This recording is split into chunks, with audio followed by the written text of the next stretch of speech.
इस महंगाई के दौर में जिस शख्स पर 6 बेटियों का बोझ हो, उसकी क्या हालत होगी। और अब तो बेटियों के बोझ से ज्यादा महंगाई ने उनकी कमर झुका दी थी और हालात की काया इसी तरह पलटी के घर में भूखे रहने की नौबत आ गई। बाबा बहुत परेशान रहने लगे। उनकी समझ में नहीं आता था कि अकेले 10 लोगों का पेट किस तरह पाले।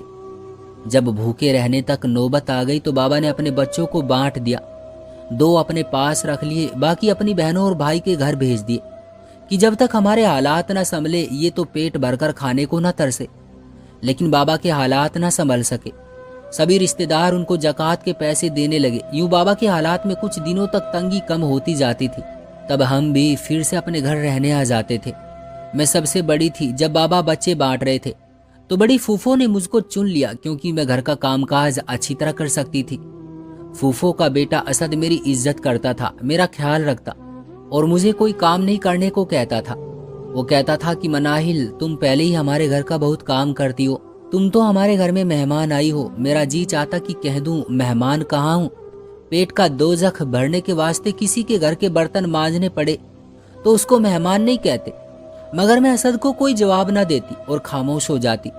जानती थी कि फूफो को मेरी असद से ज्यादा बातचीत करना अच्छा नहीं लगेगा क्योंकि वो कठोर दिल की औरत थी। असद अपना कारोबार अलग करता था। वो अपने माँ बाबा का मोहताज नहीं था। उनके कपड़ों की दुकान थी जहाँ रेडीमेड गारमेंट्स मिलते थे और हमारे फूफा जी का अलग कारोबार था। इस घर में बहुत खुशहाली थी। असद की आदत थी कि काम से वापसी पर मेरे लिए कोई ना कोई चीज जरूर लाता था और सबसे छुपाकर मुझे दे दिया करता था। तब मैं बहुत डरती थी। फूफो सख्त मिजाज की थी और मैं नहीं चाहती थी कि उनको मुझसे कोई शिकायत हो। मेरे बाबा हालात के जुल्म और जमाने के सितम ना सह सके और इस दुनिया से चले गए। उन दिनों में 15 बरस की थी। दोनों भाई जो मुझसे बड़े थे वो अभी कमाने के काबिल नहीं हुए थे। दूसरी सब बहनें भी एक दूसरे से 1-1 साल छोटी थी। कई दिन बाबा के जाने के बाद दुखी और उदासी से गुजर गए। मैंने सिर्फ मिडिल तक पढ़ा था। स्कूल जाना बहुत मुश्किल महसूस होता था। जब रास्तों पर खड़े आवारा लड़के तरह तरह की बातें करते तो उधर से गुजरते हुए मैं पसीना पसीना हो जाती। दिन पर लगाकर उड़ने लगे। असद की मंगनी उसकी कजन से बचपन में ही हो गई थी और अब उसके साले यानी उसकी खाला के लड़के की शादी आ गई। अब हमारे हालात काफी बेहतर हो गए थे। भाई माशाल्लाह कमाने लगे थे। हम सब बहन भाई अपने घर आ गए थे, इसलिए हम सब बहनों ने शादी पर पहनने के लिए अच्छे कपड़े बनवा लिए। वलीमे वाले दिन जब मैंने गुलाबी रंग का जोड़ा पहना तो सब ने कहा कि मनाहिल, तुम इसमें जापानी गुड़िया लग रही हो। असद भी वही था। वो बोला, सब मनाहिल की ही तारीफ करोगे या कोई हमारी भी तारीफ करेगा। मैंने कहा, असद आप तो नंबर 1 लग रहे हैं। मेरा इतना कहना था कि हमारी सारी कजनों को सांप सूंघ गया। बात यह थी कि मुझे असद अच्छा लगता था क्योंकि बुरे दिनों में उन्होंने हमारा साथ दिया था और हमेशा मुझसे इज्जत और नरमी से पेश आते थे। कभी हमको गुरूर से दुत्कारा और ना नफरत से देखा। जब वलीमा खत्म हुआ और दुल्हन को ले जाने लगे तो असद ने मुझे इशारे से बुलाया। मैं भीड़ से बाहर आ गई और पूछा, असद क्या बात है, बोलिए। मेरे साथ जरा मेरे घर तक चलो, वहाँ दुल्हन के कुछ तोहफे रखे हैं, वो उठाकर लाने हैं। उनका घर अगली गली में था, इसलिए मैंने अपनी माँ से इजाजत ली और उनके साथ चल दी। तभी उनकी मंगेतर अरीबा ने मुझे देखा और गुस्से से मुंह फेर लिया। बाहर कुर्सियों पर बहुत से लड़के बैठे थे, उनमें मेरे दोनों भाई भी थे। उनको देखकर मेरी जान निकल गई। असद तो आगे आगे जा रहा था। डर से मैं पलटकर वापस दुल्हन के घर में घुस गई। जरा देर बाद झांका तो भाई चले गए थे। तब मैं वहां से निकलकर बड़ी फूफो के घर चली गई।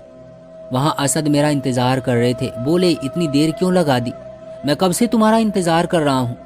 इतने में दरवाजे की कुंडी बजी। मेरा दम निकलने को हो गया मगर असद सुकून से खड़ा रहा। फूफो आई थी। उनको किसी ने बता दिया था कि मनाहिल और असद घर गए हैं। अपनी माँ को देखते ही असद दूसरे कमरे में सामान लेने चला गया और फूफो मुझको अजीब नजरों से देखने लगी थी। तभी मैंने कहा, असद भाई जल्दी करो, आपको दुल्हन का सामान पहुंचाना है, फिर दुल्हन चली जाएगी। ये सुनकर उनकी माँ को कुछ सुकून हुआ। हम सामान लेकर गली में आ गए। असद ने मुझसे कहा, मनाहिल तुम कुछ दिन और रहने आ जाओ, काफी दिन से तुम हमारे घर रहने नहीं आई। असद मजबूर ना करो वरना फूफो मुझ पर शक करने लगेगी। तभी असद ने सोने की एक चैन अपनी जेब से निकालकर मेरे गले में डाल दी और बोले, तुम इसको वापस मत लौटाना, ये मेरे और तुम्हारे बीच एक पाक बंधन है। मैं वो चैन नहीं लेना चाहती थी। असद ने कसम दे दी तो डर के मारे रख ली कि कहीं चैन की तकरार पर कोई हमारा नोट्स ना ले ले। घर आकर मैंने उस चैन को छुपा दिया। कुछ दिन तक सब कुछ भूलकर मैं कामों में लगी रही। एक दिन सुबह सवेरे नाश्ते के बाद मैं सुकून से बैठी थी कि असद आ गया। मैं हैरान हुई कि इतने सवेरे तुम यहाँ क्यों आए हो। उसने कहा कि रशी को लेने आया हूँ। दरअसल अपनी छोटी बहन रशीदा को वो प्यार से रशी बुलाता था। कुछ दिन के लिए वो हमारे घर रहने के लिए आई हुई थी। असद को भी मौका मिल गया मुझसे बात करने का। उसने कहा, मनाहिल, तुमने कुछ अपनी आने वाली जिंदगी के बारे में सोचा है? तुम किससे शादी करना चाहोगी? जहां अम्मी कहेगी। ये मेरा जवाब था। ये कहकर मैंने वो चैन निकालकर उसको वापस दे दी कि ये मैं नहीं ले सकती, और मेरा आपका जो पाक बंधन है वो ये है कि मैं आपको भाई कहती हूँ, तो वही ठीक है। मनाहिल, तुम आगे से मुझको भाई मत कहना। क्यों आखिर? मनाहिल, देखो, तुम मेरा सुकून बर्बाद मत करो। तुम्हारी मंगनी अरीबा से हो चुकी है। मेरा ख्याल दिल से निकाल दीजिए और अरीबा से शादी कर लीजिए। वो भी मेरी फूफो की बेटी है और आपकी खाला की। बस इसी के बारे में सोचिए। हम सब खानदानी जाल में उलझे हुए हैं और इससे नहीं निकल सकते। ना ही मैं सारे खानदान से टक्कर ले सकती हूँ। खुदा जाने उसको क्या सूझी, और मेरे हाथ से सोने की चैन लेकर दोबारा मेरे गले में डाल दी। फिर उसने कहा कि वो बचपन में मेरी मंगेतर थी, अब नहीं है। अब तुम मेरी मंगेतर हो। मैं अपनी माँ से खुद बात कर लूंगा। तुम्हें सिर्फ मेरा साथ देना होगा। डर से मैं रोने लगी। खैर, उसने मुझे मना लिया। अम्मी उस वक्त छोटी बहन को स्कूल छोड़ने गई हुई थी, भाई काम पर और रसी सो रही थी। तभी असद को मुझे इतना कुछ कहने का मौका मिल गया। मैंने सोचा भी नहीं था कि कभी असद मुझसे शादी करने को कहेगा। मोहब्बत फिर शादी, ऐसी बातों के सोचने की गुंजाइश मेरी जिंदगी में नहीं थी। अब मेरा सुकून तबाह हो गया था। असद ने मुझे किस रास्ते पर लगा दिया था। पहली बार एहसास हुआ कि मैं किस हाल में उलझ रही हूँ। सारा दिन भूख नहीं लगती थी। मेरी हालत अजीब होने लगी। रात को भी चैन की नींद ना सो पाती। असद सामने आता तो मेरा रंग उड़ जाता। डर कर उसका मुंह तकने लगती। तब वो कहता, मनाहिल, तुम इतनी मासूम हो कि तुमको तो मोहब्बत करने वालों से भी डर लगता है। एक दिन असद आया और उसने अम्मी से कहा कि घर के थोड़े से काम निपटाने हैं। माँ ने मनाहिल को लेने के लिए मुझे भेजा है। माँ ने मुझको उसके साथ भेज दिया। फूफो ने मुझे नीचा दिखाने के लिए बुलाया था और मुझसे एक नौकरानी की तरह खूब काम ले रही थी। मगर असद की हमदर्दी और तसल्ली मेरे साथ थी। वो कहता, डर कर मत रहा करो। देख लेना, एक दिन मैं तुमको अपने घर में इज्जत का मुकाम दिलाकर रहूंगा और तुम ही इस घर की मालकिन होगी। मैं तो अपने बाबा की खातिर सब दुख सह रही थी। फूफो ने उस वक्त मुझे अपने घर में रखा था, जब पेट की आग बुझाने को गुर्बत से मजबूर होकर बाबा ने अपने बच्चे बहन भाइयों के घर भेज दिए थे और मैं बड़ी फूफो के हिस्से में आ गई थी। आज फूफो मुझसे पूछ रही थी कि तुमने शादी में गुलाबी कीमती जोड़ा क्यों सिलवाया था? तुम्हारे पास इतने रुपये कहाँ से आ गए? लगता है हराम की कमाई मुंह को लग गई है तुम लोगों के। ये सुनते ही मेरी आंखों से आंसू टपकने लगे। मैं खामोशी से काम कर रही थी। इतने में असद की बड़ी बहन आ गई। वो कहने लगी, मत रो मनाहिल, अम्मी की तो यूं ही बोलने की आदत है। वो भी अपने भाई की तरह मेरी हमदर्द थी। मैंने कहा, तुम जानती हो ना कि मेरे भाई अब कमाने लगे हैं और वो हमारे लिए कितनी मेहनत करते हैं। उनकी कमाई हराम की नहीं है। वो तो इतनी मेहनत से कमाते हैं कि वक्त से पहले बूढ़े हो गए हैं। मैं जानती हूँ मनाहिल, वो बोली। आप दिल मैला ना करें। मगर मेरा रोना नहीं रुक रहा था। शाम को असद दुकान से आया तो मेरी आंखें लाल हो रही थी। वो समझ गया कि कोई बात हुई है। कहने लगा, लगता है तुम आज इतना रोई हो कि तुम्हारे आंसू ही खत्म हो गए हैं। तभी उसकी बहन ने अपने भाई को बता दिया कि आज अम्मी ने मनाहिल से ऐसी बात कही है। वो माँ से कुछ कहने जाने लगा तो मैंने रोक लिया। कसम दी कि फूफो से कुछ मत कहना, वरना वो उम्र भर मुझे इस घर में बर्दाश्त न कर सकेगी। असद ने अपने छोटे भाई फहद से कहा कि मनाहिल को कपड़े खरीदने हैं, कल तुम उसको मेरी दुकान पर ले आना। ये और जगह से क्यों खरीदेगी जब हमारी दुकान है। दरअसल उसकी माँ ने मुझे जोड़े का ताना दिया था तो वो अपनी दुकान से जोड़ा तोहफे में देकर मेरी दिलजोई करना चाहता था। तभी असद की बड़ी बहन बोली, मनाहिल, तुम फहद के साथ भाई की दुकान पर चली जाना। मैंने अम्मी से कह दिया है कि मनाहिल जोड़ा खरीदने के लिए अपने घर से पैसे लाई है। उसकी जिद पर फहद के साथ उनकी दुकान पर गई। वहां भीड़ थी। असद ने कहा, फहद, तुम ग्राहकों को देखो। मैंने मनाहिल के लिए जोड़ा पिछली दुकान में रख दिया है। वो इस बात को ना समझ सका और ग्राहकों को माल दिखाने लगा। असद मुझको दूसरी छोटी दुकान में ले आया जो उनकी बड़ी दुकान के पीछे थी। वो मुझको गिफ्ट दिखाने लगा और अचानक मेरा हाथ अपनी आंखों से लगा लिया। उसी वक्त फहद दुकान में आ गया। मैं घबरा गई और मैंने अपना हाथ खींच लिया। वो दुकान से बाहर चला गया। मैं दुखी सी हो गई। असद ने मुझे तसल्ली दी कि फहद अम्मी से कुछ नहीं कहेगा।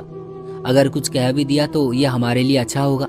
मैं चाहता हूँ कि अम्मी को इस बात का पता चल जाए तो मैं उनको तुमसे शादी के लिए कहूँ। असद मुझे घर लाया तो तीनों फूफियाँ इकट्ठी बैठी थी और फहद भी मौजूद था। सबको साथ देखकर मेरी जान निकल गई। वो आपस में मेरे बारे में बातें कर रही थी। असद ने मुझको दिलासा दी, घबराना मत। मैंने सलाम किया। उन्होंने सलाम का जवाब तो मुझे दिया नहीं, बस सब के सब मुझ पर बरस पड़े। मुझे ऐसी ऐसी बातें सुनाई कि मेरा खड़ा रहना मुश्किल हो गया। सबसे बड़ी बात यह थी कि हम बहन भाई उनकी ज़कात पर पलकर जवान हुए थे, इसलिए जुबान नहीं खोल सकते थे। असद खामोश न रह सका। उसने अपनी माँ और अपनी खालाओं को खामोश हो जाने को कह दिया। तब मेरी मंझली फूफो कहने लगी, असद तेरी ये करतूत थी तो मेरी बेटी से मंगनी क्यों की थी? असद ने कहा, तब मैं ना समझता, अब वो मेरी तरफ से आज़ाद है क्योंकि मेरा उसका मिजाज नहीं मिलता, इसलिए शादी कामयाब नहीं रहेगी। तो क्या तुम शादी मनाहिल से करोगे? हाँ, असद ने जवाब दिया। सोचो अगर मनाहिल से तुम्हारी शादी नहीं होगी तो फिर क्या करोगे?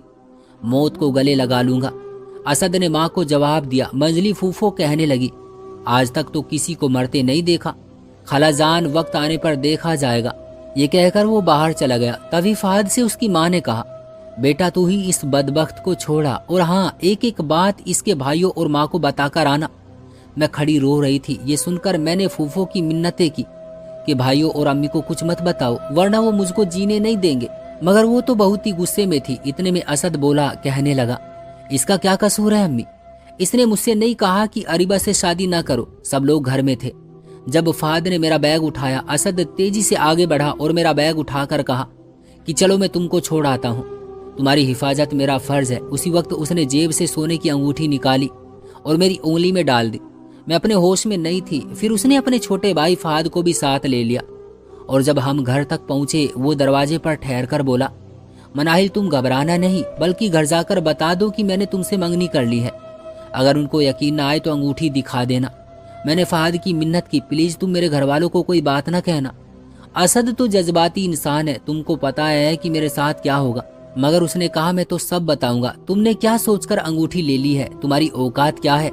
तुम गरीब हो, तुम्हारे पास कौन सी जायदाद है जिसके लिए असद भाई तुम्हारी खातिर सबसे टक्कर ले रहे हैं? अरीबा के पास जायदाद है, तुम्हारी तरह भीख के पैसों पर नहीं पली है। हम घर के अंदर गए। थोड़ी देर में ही मेरे दोनों भाई बाहर से आ गए। फहद ने उनसे ऐसी बातें कही कि मेरे होश गुम हो गए। बड़े भाई गुस्से में आ गए, मुझे खूब मारा। फहद बैठा देख रहा था। मैंने बहुत मना किया। हैरान थी कि कौन सा जुर्म मुझसे हुआ है कि जिसकी ये सजा मुझे मिल रही है। उसके बाद भाइयों ने मेरा गला घोटना चाहा, तब फहद उठकर बीच में आ गया। कहने लगा, मेरी अम्मी ने कहा था, सो मैंने आपको लोगों को मामले से आगाह कर दिया। अब मुझे जाने दो। मेरे सामने अपनी बहन की जान ना ले, वरना सब कहेंगी कि फहद ने मनाहिल को मरवा दिया है। वो तो चला गया। भाइयों ने मुझे इतना मारा कि मेरे चेहरे पर दाग पड़ गए। मेरा बुरा हाल हो गया। रो रो कर चारपाई से लग गई। मुझसे उठा ना जाता था। गला दबाने से नील पड़ गए थे और बुखार भी खूब चढ़ गया। फहद ने असद को जाकर बताया। वो फहद को बुरा भला कहने लगा। इस तरह तू मैं में दोनों भाइयों में हाथापाई हो गई, जहां रसी ने बीच में पड़कर दोनों भाइयों को छुड़वाया और वो असद की और मेरी तरफदारी करने लगी। बोली, अरीबा को अपने बाप की दौलत का नखरा है, उसका मिजाज देखा है तुमने? अगर वो इस घर में आ गई तो आप सबको तिगनी का नाच नचा देगी। असद भाई जो कर रहे हैं सही कर रहे हैं। मनाइल अच्छी लड़की है और उसके घर में आ जाने से हम सब की भलाई है। अब फूफो घबराई के बेटी भी मनाहिल की तरफदारी करने लगी है। इन्होंने मेरे दोनों भाइयों को घर बुला लिया। भाई उधर पहुंचे तो असद हमारे घर आ पहुंचा। उसने मेरी हालत देखी। मैं इस कदर बीमार थी कि हिलजुल भी ना सकी थी। वो रोने लगा। उसने मेरा हाथ पकड़ा तो मैंने झटक दिया और मुंह फेर लिया। मेरा ये हाल उसकी वजह से हुआ था। वो कहने लगा, मनाहिल मेरे साथ ऐसा सलूक मत करो, मैं मर जाऊंगा। मैंने कहा, अभी तो मैं मरने वाली हूँ, तुम क्यों आए हो? मेरा पीछा छोड़ दो। तीनों फूफियां और फहद खुश थे। वो जान गए थे मैंने असद को ठुकरा दिया है। अब उसकी माँ असद की जल्द से जल्द शादी करने वाली थी। शादी की तैयारी होने लगी। उसने अपनी माँ से कहा कि मैं हरगिज अरीबा से शादी नहीं करूंगा, नहीं तो कुछ खा लूंगा, तुम मेरा चेहरा ना देख सकोगी। वो बोली, तो खा लो, चेहरे की फिक्र ना करो। असद ने सच में ही कुछ खा लिया और अस्पताल पहुंच गया। फहद ही उसे अस्पताल लेकर गया। घर वालों को खबर दी। फहद ने ही हमको भी खबर दी थी। ये खबर सुनकर मैं होश खो बैठी। अब तो बस एक ही रास्ता था कि चाचा के पास फरियाद लेकर जाऊं। मैंने अपनी छोटी बहन से चाचा के घर चलने की मिन्नत की तो वो राजी हो गई। मैंने उनसे मिन्नत की, रो रो कर इल्तिजा की और उनको मना लिया। वो हमारे साथ आ गए और फूफो के पास भी गए। चाचा के बेटे मेरा मजाक उड़ा रहे थे कि वाह मोहब्बत हो तो ऐसी हो। मैंने खामोशी से उनके तानों को भी बर्दाश्त किया क्योंकि साथ चाचा आए थे, इसलिए अम्मी कुछ न बोली, वरना वो मेरी जान खा जाती। भाई अभी फूफो के घर से नहीं लौटे थे, वहां जाने कैसा झगड़ा चल रहा था। खानदानी फैसला ये हुआ कि असद को जायदाद से अलग कर देना चाहिए। सारी फूफियों की यही सलाह थी ताकि उसका दिमाग ठिकाने आ जाए और मुझको भी सजा मिले। मैं क्या करती, मैंने तो उसे नहीं कहा था कि वो ऐसा करे। मैं तो उसको यही कहा करती थी कि तुम अरीबा से ही शादी करो। मैं अम्मी और चाचा के साथ अस्पताल गई। असद बिस्तर पर लेटा हुआ था, वो बहुत कमजोर लग रहा था, उसे ड्रिप लगी हुई थी। उसने मुझे देखा तो कहा, मनाहिल मैं तुमको ऐसी बात बताऊंगा कि जिसको सुनकर तुम भी मुझे छोड़ दोगी। मुझको जायदाद से अलग कर दिया गया है। अब मैं खाली हाथ 2 कौड़ी का हो गया हूँ। मेरे पास एक दुकान के सिवा कुछ नहीं है। ये दुकान जो मैंने खुद अपनी कमाई से खरीदी है। मैंने कहा बस यही बात है। बोला हाँ, क्या तुमको हैरानी नहीं हुई कि अरीबा से शादी ना की तो मुझे जायदाद में से कुछ नहीं मिलेगा। मैं कहना चाहती थी कि मुझे जायदाद और दौलत की परवाह नहीं। अम्मी और चाचा साथ थे तो कुछ ना कह सकी।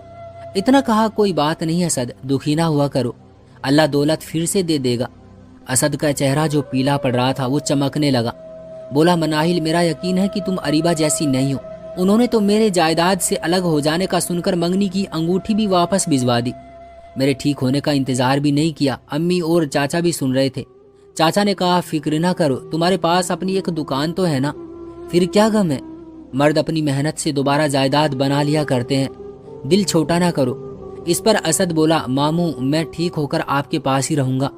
क्यों नहीं, मैं खुद तुमको अस्पताल से घर ले जाऊंगा। चाचा उसको अस्पताल से अपने घर ले गए। फिर वो वही दुल्हा बना। बड़ी मुश्किलों से वो दिन आया। शादी वाले दिन चाचा असद की माँ को मनाकर लाए। वो घड़ी भर को आई और निकाह के बाद चली गई। सबने कहा, चलो उनका इतना एहसान मानो, बाद में मान जाएगी। असद ने मेरा घूंघट उठाकर कहा था, मनाहिल अब तक तो तुमने सह लिया, मगर अब कोई जुल्म तुम पर नहीं होने दूंगा। असद की मोहब्बत कितनी मजबूत थी। उसने मेरी खातिर जायदाद, घर बार सब कुछ छोड़ दिया था। मुझको इस पर फख्र था। मेरा दिल उस दिन खुशी से भरा हुआ था। फिर हमने अपना घर बना लिया, छोटा सा खूबसूरत सा। मैंने भी दिल से असद को चाहा। मैं ऊपर से मना करती थी, मगर अब मैंने आखिर सांस तक उसका साथ ना छोड़ा। चाचा सफीक को हम पर रहम आया था। वो साथ ना देते तो हम कभी एक ना हो सकते थे। खानदान में कोई एक आदमी जरूर ऐसा होता है जो साथ देता है। तो चाचा के साथ हो जाने से अल्लाह ने खुशियां ही खुशियां दी। आज मैं खुद को दुनिया की खुशनसीब औरत समझती हूँ जिसको इतना वफादार, मोहब्बत करने वाला जीवन साथी मिला है। आज असद के पास इतनी दौलत है कि उसके पूरे खानदान के पास भी नहीं होगी। और रही बात अरीबा की, तो उसकी शादी उसके कजन से हुई जो एक फैक्ट्री में नौकरी करता है और अरीबा घर में बच्चों को ट्यूशन पढ़ाती है। तब उनका घर चलता है। अरीबा के हालात बताने का ये मकसद हरगिज नहीं कि मुझे खुशी होगी, लेकिन मकसद सिर्फ ये है कि कभी गुरूर नहीं करना चाहिए। अल्लाह सबको असद जैसा प्यार करने वाला बना दे और सभी माँ बाप को हिम्मत दे और हिदायत दे कि वो अपने बच्चों के आने वाले कल को देखते हुए अच्छा फैसला करे। क्यों दोस्तों, क्या कहना है आपका इस कहानी के बारे में? कमेंट बॉक्स में हमें जरूर बताइएगा। वीडियो को लाइक और चैनल को सब्सक्राइब कर लीजिएगा ताकि आने वाली वीडियो आपको तुरंत मिले। मुझे दीजिए अगली वीडियो तक इजाजत। तब तक के लिए अल्लाह हाफिज।